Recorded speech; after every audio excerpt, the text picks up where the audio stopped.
Olá pessoal, eu sou o professor Clemildo e nesse vídeo eu gostaria de comentar os números que saíram recentemente sobre a questão da religião no Brasil, divulgados aí pelo IBGE, né? Censo de 2022. Finalmente então saíram os números que estávamos aguardando, né, com tanta ansiedade, estávamos aguardando, esperando esse momento para falarmos e trazermos aqui as novidades que esses números representam para a religião, para a religiosidade e para a diversidade religiosa do nosso país. Então, como eu tenho feito aqui constantemente, eu tenho aqui no meu lado o monitor, coloquei aqui os números, né, divulgados pelo IBGE, e a gente vai divulgando e comentando um pouco sobre essa nova configuração da religiosidade, da religião no nosso país. Como todos sabem, ou se não todos, pelo menos muita gente sabe, né, a religião é um fator, né, muito importante, né, para o brasileiro, para a população, para a nossa cultura, né, para a sociedade brasileira. Então é importante que a gente esteja também por dentro de como esta questão está sendo analisada, avaliada, né, se desenvolvendo no nosso país. Então eu vou comentar aqui, e a primeira constatação que a gente faz, e que eu também já havia comentado aqui em vídeos anteriores, não só eu, mas também muitos outros estudiosos da religião, já havia projetado isso, de que iria ter nesse censo um aumento dos evangélicos e ainda mais uma diminuição percentual do número dos católicos. E foi exatamente isso que o censo de 2022 representou, ou melhor, apresentou, né? Agora, é muito importante também um dado que o IBGE traz, que é onde cada religião tem a sua maior presença. Então, vamos ver aqui. Ele colocou aqui um mapa, e nesse mapa apresenta ali, então, onde cada religião tem a sua maior presença. Por exemplo, no norte, o IBGE apontou que 36,8% estão lá presentes os evangélicos, enquanto que no Nordeste 63,9% são de católicos, né? No Sudeste, a maior presença dos espíritas, né? A gente tá falando aqui das regiões, né? Se a gente pegar todas as regiões, considerando os evangélicos e os católicos, os espíritas e os umbandistas, onde eles têm mais presença. Então, os evangélicos mais presença no norte, os católicos mais presentes no Nordeste, e os espíritas têm a sua maior presença no Sudeste, com 2,7%, e no Sul, na região Sul, os umbandistas têm a sua maior presença. Isso aqui é muito importante, né? Os umbandistas e os candomblecistas têm maior presença no Sul. Isso aqui é uma curiosidade, é uma característica importante, porque em geral as pessoas acham que a Bahia, o Rio de Janeiro, né, são os locais, né, onde os umbandistas, os adeptos do candomblé estão mais presentes. E aqui o censo demonstrou que não, é na região sul que eles estão mais presentes, né? O censo também traz aqui essa comparação entre católicos e evangélicos por região, que também é importante a gente entender. Então, se a gente comparar a presença de católicos e evangélicos por região, fica assim, segundo o IBGE. No norte, né, a presença evangélica é de 37%, enquanto os católicos são de 50%.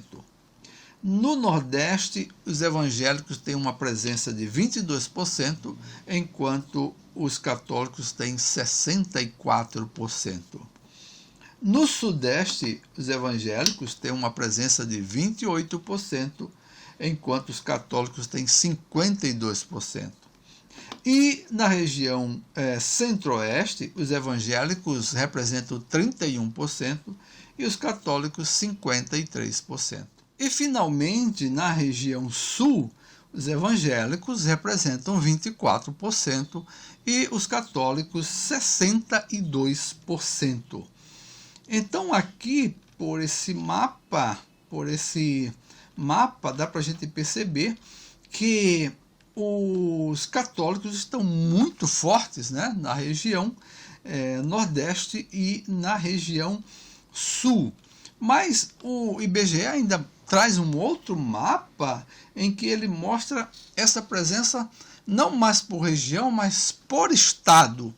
Então eu não vou aqui falar de todos os estados, eu vou apresentar aqui apenas alguns, né, só para a gente ter uma ideia, né, como isso está apresentado. E ele diz que o Acre é o único estado em que os católicos não são maioria, né? Então, no Acre há uma presença ali de 44% de evangélicos. No restante dos outros estados, quer dizer, nos outros estados, então, a presença é de maioria católica. Por exemplo, no Pará, 54%, né? Na região Nordeste, como nós falamos, no Ceará, 70%, no Piauí, 77%, no Maranhão, 64%, né? Na Bahia, 57%, em Minas Gerais, 63%, né? E toda a região sul na casa dos 60%, né? No Rio Grande do Sul, 60%, no Paraná, 64%, né? Em Santa Catarina, 63%, aliás, ao contrário, em Santa Catarina, 64%, no Paraná, 63%, né? Então, só para a gente ter uma ideia de como o mapa está desenhado aqui em relação à questão da presença do catolicismo. Então, o catolicismo ainda é muito forte em todas as regiões e, aliás, na maioria das regiões e também dos estados, né? Agora, uma coisa também que nos chama a atenção, que é muito importante, é a participação de homens e mulheres na religião, especificamente aqui também no catolicismo, nos grupos evangélicos, espíritas, umbanda, candomblé e indígena. Eu já vou adiantando aqui, antes de mostrar os números, né? já vou confessando aqui para vocês, então, que a presença das mulheres é bem maior do que a presença dos homens, né? Então, no catolicismo, você tem 51% de mulheres contra 49% de homens. No mundo evangélico, você tem 55% de mulheres contra 44% de homens, né? No espiritismo, tem um número ainda mais expressivo, né? No espiritismo, 60% são de mulheres contra 39% de homens. Na verdade, eu estou arredondando aqui, tá, gente? 60,6%, 39,4%, eu estou arredondando.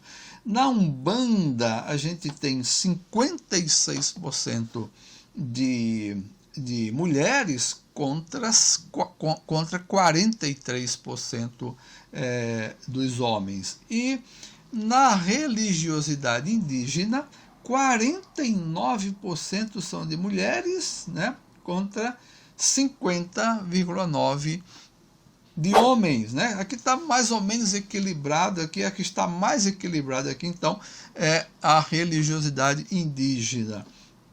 E os sem religião aparece aqui, 43% de homens, aliás, 43% de mulheres e 56% de homens. Então aqui também há uma inversão, né? No grupo chamado sem religião, está o inverso. Os homens predominam, 56% contra 43,8% de mulheres. É importante a gente entender essa participação, né? E por que as mulheres, né, têm participado, têm procurado muito mais os grupos religiosos do que os homens, né? Então esse é um dado importante para que a gente possa discutir mais à frente, né? Para a gente possa entender essa questão, né?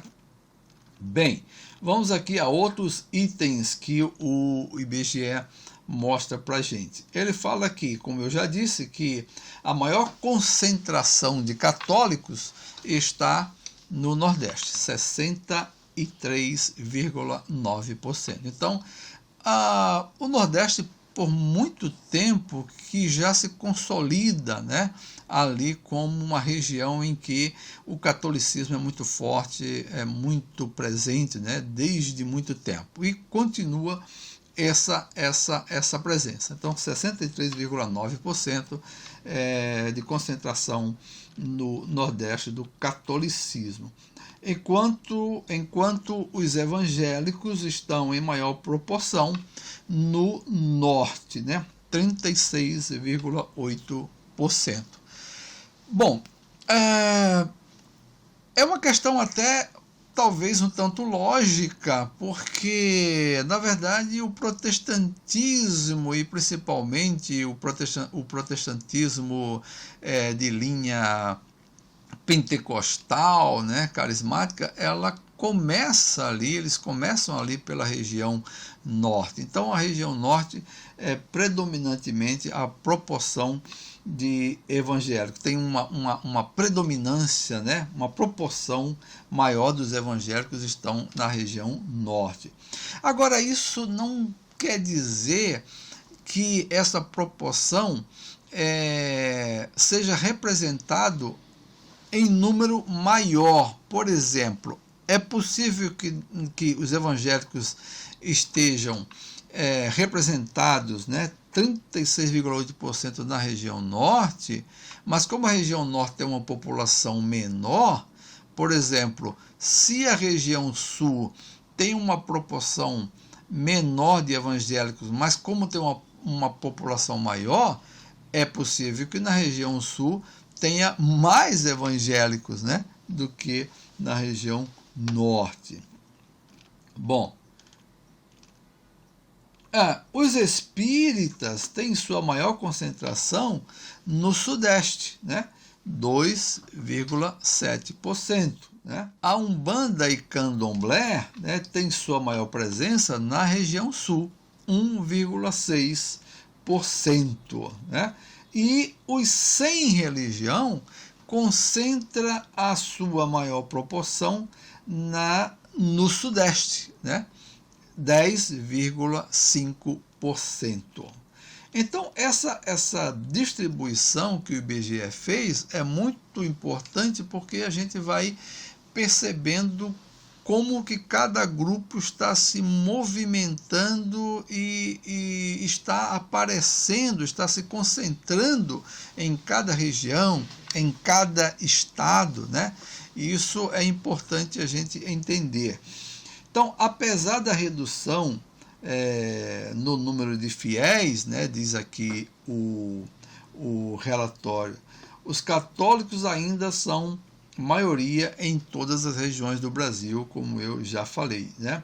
O estado com maior proporção de evangélicos é o Acre, né, com 44,4%, e o menos evangélico é o Piauí, né, com 15,6%. Aquele mapa em que eu falei anteriormente, onde aparece ali a proporção de cada grupo religioso, aparecia no Piauí o catolicismo com 77%. Então, se o catolicismo lá tem 77%, de fato, aqui, como está demonstrando agora o número, o menor, né, o estado menos evangélico é o Piauí, com 15,6%. Então, pessoal, esses são os números que o IBGE trouxe, que são relevantes e interessantes para a gente começar a pensar sobre eles, né? Como explicar, como entendê-los, né? E como entender também a questão da diversidade religiosa no nosso país. O importante é a gente perceber que a diversidade religiosa continua presente no nosso país, né? Aqui eu falei rapidamente dos sem religião, né? Mas houve também um crescimento dos sem religião nesse último censo. Em 2010, os sem religião representavam ali cerca de 8%, era 7,9%, então 8%. Agora, nesse novo censo, eles aparecem com 9,3%. Agora, essa questão dos sem religião, a gente precisa também fazer uma observação, porque os sem religião aqui não significa necessariamente pessoas descrentes ou ateus, né? É claro que nesse número estão também os ateus, pessoas descrentes, pessoas que não professam religião alguma, mas há também pessoas que se declaram não participar de nenhum grupo religioso, mas não quer dizer que elas não sejam religiosas. Isso se refere tanto a adultos como crianças. Nesse censo participaram as pessoas a partir de 10 anos. Então, é possível que muitas crianças estejam presentes nesse grupo de sem religião.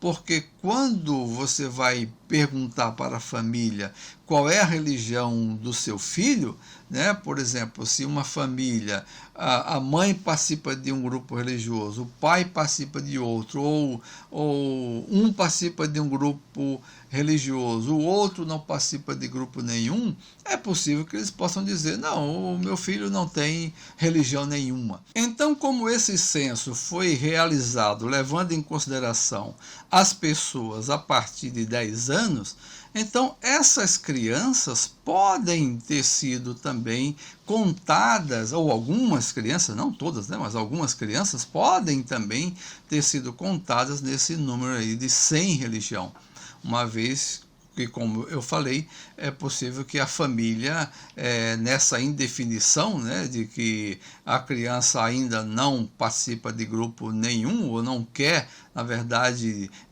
fazer uma opção, então eles dizem, não, o meu filho não tem ainda religião, ou não tem religião, e aí ela é contada como sem religião.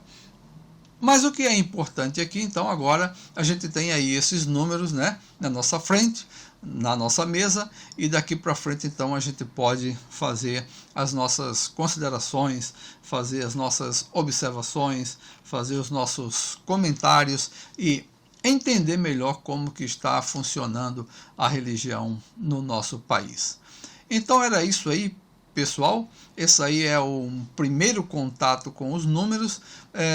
Nos vídeos seguintes a gente ainda vai falar mais, apresentar mais, detalhar mais os números que ainda estão sendo divulgados. Era isso então, espero vocês no próximo vídeo. Até lá.